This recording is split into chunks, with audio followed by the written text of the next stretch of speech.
dari tanpa nama. Bagaimana adabnya bila imam setelah sholat fardu membaca zikir yang keras, tapi masih ada jamaah yang masbuk?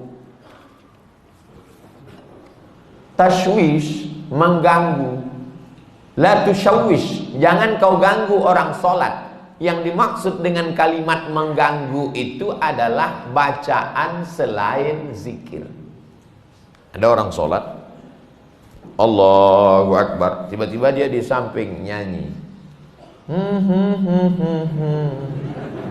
Itu namanya mengganggu.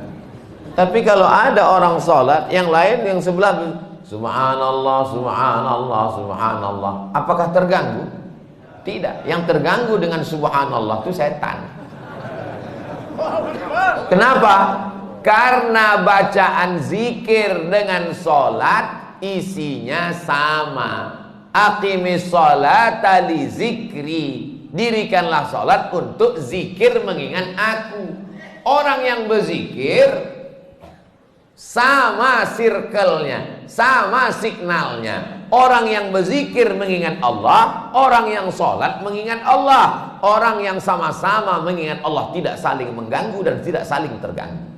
Jadi kalau ada orang sholat, orang sebelah itu berzikir, tapi zikirnya mengganggu, dua kemungkinan. Yang sholat itu setan atau yang berzikir itu setan. Dia udah tahu bahwa zikir itu tidak terlalu kuat, tidak terlalu pelan. Subhanallah, subhanallah. Udah tahu ada orang sholat, kuat-kuat matanya ke situ lah. Subhanallah, subhanallah. Ini setan. Ini setan yang sedang berzikir. Pak Ustadz, zikir setelah selesai sholat itu kan zikirnya sir. Itu menurut mazhab Syafi'i. Zikirnya jahar, mazhab muridnya Imam Syafi'i, namanya Hambali, Imam Ahmad bin Hambal. Menurut mazhab Syafi'i, berzikir itu jahar sementara makmumnya tahu. Kalau makmumnya sudah tahu, zikirnya sir. Maka di sebagian masjid zikirnya sir. Pas imam ditanya, Pak Imam zikirnya kok enggak jahar? Makmumnya udah tahu. Ustaz Somad kalau jadi imam bacanya, saya kalau jadi imam zikir saya jahar. Kenapa Ustaz enggak baca sir? Karena makmum saya ada 3 orang enggak tahu. Yang pertama anak kecil, dia enggak tahu. Yang kedua mu'alaf baru masuk Islam. Yang ketiga orang tua, udah tahu cuman lupa. Maka mereka dikasih tahu.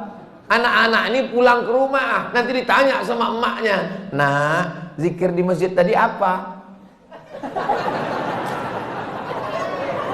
Tapi kalau saya zikir kuat, dia tahu subhanallah, subhanallah, tapi tidak terlalu kuat. Nggak mungkin juga orang di masjid zikir sampai subhanallah, subhanallah.